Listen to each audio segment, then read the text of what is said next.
I'm in Hammerfest here in Arctic Norway. It's the midnight sun period in the middle of June, almost the longest day of the year. And of course, that means it's fully overcast and raining. I've been to Hammerfest a few times before, and I haven't found too much to do on previous visits, so I decided to spend more time this time exploring the area to see exactly what the place does have to offer to tourists. That's because Hammerfest is increasingly appearing on the tourist trail. It's a very important stop and always has been for the coastal ferry, the ferries operated by Hurtigruten and Havila that call here every day of the year. It's also an increasingly important cruise ship port in northern Norway as ports like Tromsø and Alta get full. So from a genuinely interesting museum to some really fun hiking trails, even in the rain, keep watching to see my recommendations for what to see and do in Hammerfest. But first, let's put this place on a map because you really need to appreciate where you are when you come to this part of the world. Norway is a very big country, and you really feel that when you visit the Arctic region. Many travellers have heard of Tromsø and perhaps Lofoten, so here is Hammerfest in relation to those. As you can see, it's further north, not far from Nordkapp or the North Cape. The landscape around these parts is pretty desolate, and nature is very much in charge. If you're driving, Hammerfest is a detour on the way to the North Cape, a journey many keen road trippers do. Up here, it takes a long time to get anywhere. One thing that doesn't help with that is the high number of reindeer on the roads as you approach Hammerfest. If you are driving, take care. Most Norwegians know Hammerfest because of the very large LNG production facility located just outside of town. It's one of the most important economic drivers for northern Norway, and it's one of the big reasons the town has grown so much over the past few decades. But internationally, if you are a fan of travel literature and Hammerfest sounds familiar, it could be because you've read Neither Here Nor There by Bill Bryson, one of the all-time best travel authors in my opinion. He starts the book here in Hammerfest in the middle of the polar night in search of the northern lights. It's a very different time of year with very different things to do, and it was also a very different place back then. But the bus station where he almost missed his ride out of town is still here. In the book, Bill Bryson did not exactly paint Hammerfest in the best light, but things have changed here in the high north. Aside from the growing population, perhaps the biggest change in Hammerfest is to the waterfront area in the city centre. While still an active industrial area and commercial port, there are new public buildings such as this Arctic Cultural Centre to draw people down to the water and give the area some distinctive architectural character. I took a look inside and there wasn't a great deal happening on this particular day, but it seems to host a wide variety of movies, festivals and events throughout the year. The main town square has a few things of interest too, including this sculpture featuring the town's mascot, the polar bear, even though, of course, there are no polar bears in Hammerfest, or anywhere in mainland Norway for that matter. The King of the Arctic does, however, feature on the town's crest, and so it does make sense, sort of, that this sculpture stands outside the council house. It's certainly a popular spot for selfies.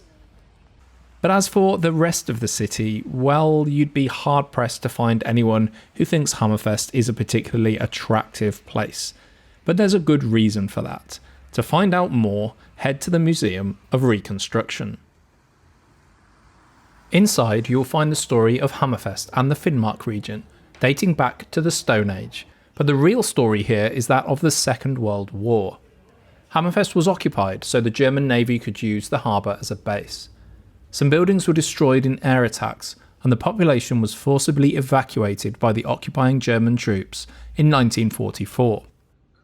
Upon retreat, the Germans began burning all settlements in Finnmark, including Hammerfest.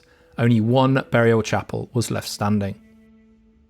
While the museum does cover this story, its main focus is that of the townspeople and their return and reconstruction efforts. It is a fascinating snapshot of a period of time that few people outside Norway know much about. Before leaving, make sure to visit the Viewpoint Tower. From here, you can get a good view over the downtown area with descriptions of notable buildings and landmarks. An important part of the reconstruction project was the new church. Many churches have stood in Hammerfest over the years.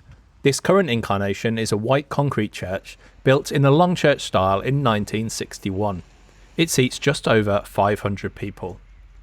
The wall behind the altar is a mosaic image, completely composed of Norwegian stones. The small windows on the sides show symbols of the Christian faith. The Museum of Reconstruction also explains the story of the Struve geodetic arc, if I've said that right, which has its northernmost end in Hammerfest.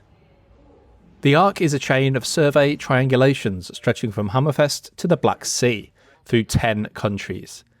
The 19th century survey resulted in the first accurate measuring of a long segment of a meridian. Today, the entire arc is a UNESCO World Heritage Site. It is an extraordinary example of scientific collaboration among scientists from different countries and of collaboration between monarchs for a scientific cause, said UNESCO. You can visit the Arc's monument in Hammerfest, and it's often included on city tours, but unfortunately it was under maintenance when I visited on this occasion. Here's a photo from a previous visit. After all that history, it's time to get outside and explore the city some more. Several routes lead up the steep hillside immediately behind the city centre, the best known of which is Zigzagveien, or the Zigzag Way. You'll need good footwear to get up here, especially if it's been raining, but the views from the top are absolutely worthwhile. You can take in the small city centre in context with the residential parts of Hammerfest, the LNG plant in the distance, the boat traffic coming and going, and of course the natural surroundings. Now, although this is a remote place, there are other smaller places within a short drive of Hammerfest. I joined a short trip to Forsøl, a small fishing village to the northeast of Hammerfest. To get there, we passed the town's small airport, which has small propeller planes going to and from Tromsø throughout the day. The highlight of Forsøl was this fabulous beach. A beautiful beach it certainly is, but this area is actually one of the most important cultural heritage sites in all of Finnmark. There are traces of settlement here from the early Stone Age and evidence of several churches from the Middle Ages. Back in Hammerfest itself, I called in briefly to the Royal and Ancient Polar Bear Society, which, just to be clear, is neither royal nor ancient. It is basically a gift shop for tourists, who are encouraged to join the society. As this can only be done in person, it does provide proof of having visited this remote place, but it doesn't really mean anything.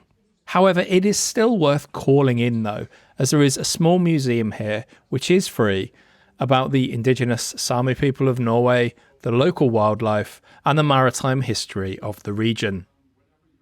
Thanks for watching this quick introduction to Hammerfest. I hope you found it helpful if you're planning a trip to the north of Norway. There's definitely enough to see and do here to make it a stop off on your itinerary. Have a great trip, and thanks for watching.